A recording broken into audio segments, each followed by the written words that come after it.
Honestly, it felt like we were never going to get to this position, but in less than 2 hours, we will finally get our hands on Diablo 4 when it launches in early access, and I, for one, cannot wait to dip into Sanctuary and start leveling my Barbarian and race my way to 100. I'm sure you can't either. But what I wanted to do was, not going to need this shit anymore. Damn f***ing straight. What I wanted to do was just create a last video right before you start your trip down Sanctuary Lane, leveling to 100, and give you 5 last tips, what I think might help you, what you might not have considered to this point, as you start your journey with the game.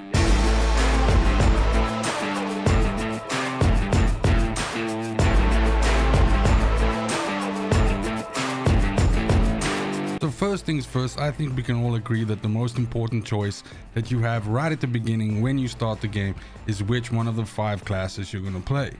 But equally as important is choosing whether you want to play the game in hardcore mode or in softcore mode. Blizzard have of course announced that there's essentially a race for the first 1,000 people that are able to reach level 100 with hardcore, that will essentially be immortalized with their name on a statue, which will travel to all of the BlizzCons, and this statue will actually be at the Blizzard headquarters in, I guess it's in Anaheim, California, or whatever. The point is that you might be tempted to choose hardcore for your first playthrough, and I think it's totally fine, but there's a couple of things that you have to bear in mind. First and foremost, there are mechanics in the game that can one-shot you, especially world bosses, running into the butcher at the wrong time.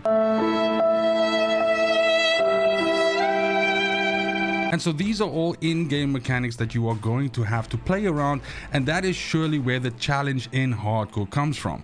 But the other thing that I just want to mention, and this is something that has actually been highlighted by some of the reviewers who have posted reviews of the game since the embargo lifted, is that even in the closed server setting that they were playing in, there were instability issues, there were problems with rubber banding and all of that, and it's entirely possible that Blizzard will have tried to deal with some of these issues for the launch, but then again, the launch is also going to have a huge amount of players, much more so compared to what the review group on that isolated server saw. So not only will you have to be wary of actual in-game dangers, but logistical issues with servers, with data packets, with you connecting to the server, rubber banding, disconnecting on a boss, and dying and things like that are also going to be potential pitfalls for you as a hardcore player.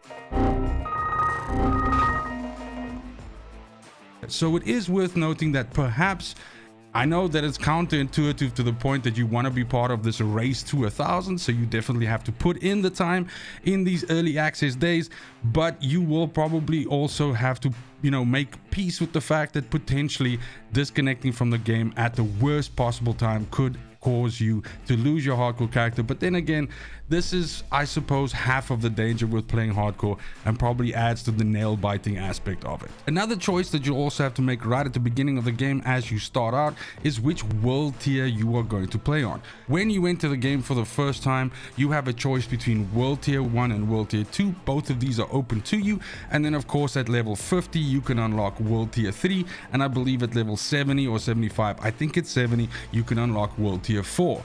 But World Tier 1 and 2 are available to you right from the beginning, and it might seem that World Tier 2, since the enemies are tougher but also offer more experience, might be the faster way for you to actually finish the campaign. In other words, get to, about level 50 so you can do your first capstone and essentially unlock World Tier 3. But that is not really the case. This has been confirmed by multiple sources, but you are actually going to be able to go much faster if you just stick to World Tier 1.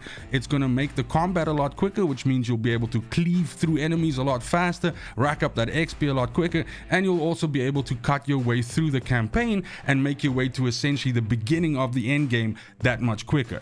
That being said, if you do want something, let's say maybe a bit more rewarding combat in the terms of challenge, then World Tier 2 might be what you want to aim for. Tip number 3 is around aspects, and we need to get into a little bit of detail here. So we know that in the game itself, you have the ability to unlock aspects which get stored in your codex of power. These of course are rewards for completing dungeons in the game, and once you unlock these aspects, you can print these aspects onto your gear repeatedly, since they are the based lowest version of these aspects. Now, what you do have to remember is that you are able to get better versions of the same aspects that are in the Codex of Power, as well as some aspects which cannot be stored in the Codex of Power off of legendary items as well.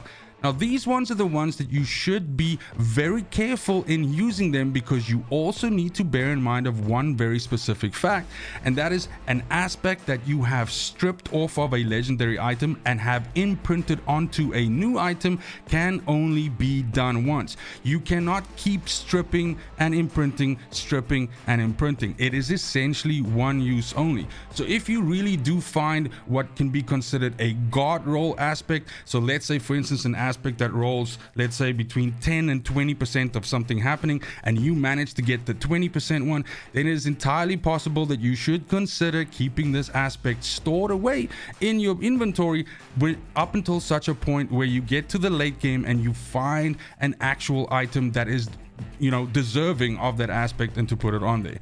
Bear this in mind and absolutely keep an eye out for really good aspects and store them until later, lest you kick yourself in the ass for using it too early. As we are talking about aspects, that brings us on to tip number 4, and essentially a resource in the game that might seem that it's not that important, but is actually super important for you to hoard, and that is gold.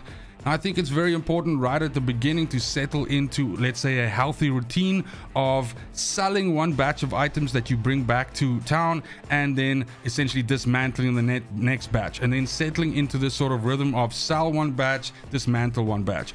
That's going to basically keep your gold stocked up quite high, and it's also going to give you a good supply of actual raw materials, which you will also be using in your upgrades.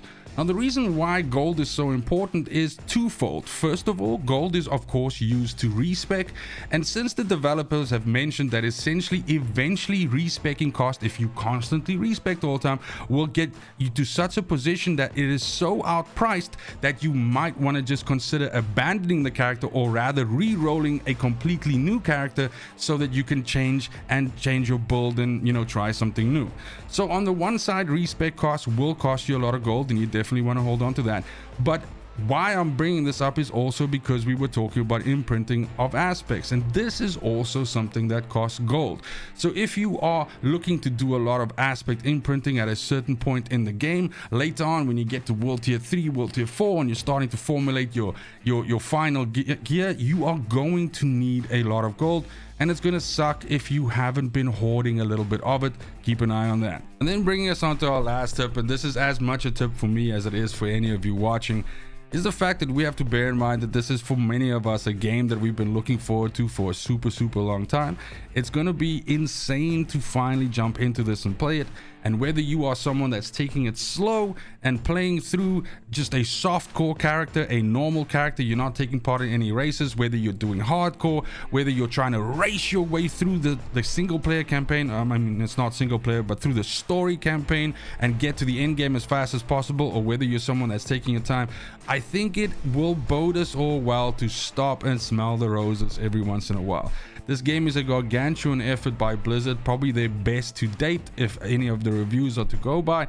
I think it's going to be a super enjoyable experience, whether you are someone that's here for the lore and the story, or whether you're just here for the combat systems, or you want to get to the end game or anything. I think there's a lot to enjoy here, and oftentimes in situations like this where we try to get to a specific point as fast as possible, we don't stop and smell the roses. So absolutely take your time with the game, enjoy it. Remember, you only get to experience that initial drop into it and that story and all of that one time right at the beginning, and it is absolutely worth it to savor it. Like I said, I'm speaking as much to myself here, as I am also the kind of person that just wants to go in and go ham and go as fast as possible, but it's absolutely worth it to enjoy the ride.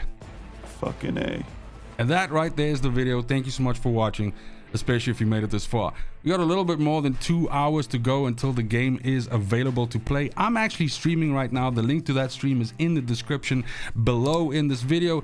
Come and check me out. We've got a whole bunch of people hanging out there waiting in anticipation for the game to come out. There's also a link to a Discord server in the description with like-minded gamers in there. We've got a guild for the channel. We've got a whole bunch of people playing together. We're going to do world bosses together. We're going to do end game content together, and we'd love to have you. Other than that, it's just super important to me that you have a fantastic morning, afternoon, evening, wherever you are in the world.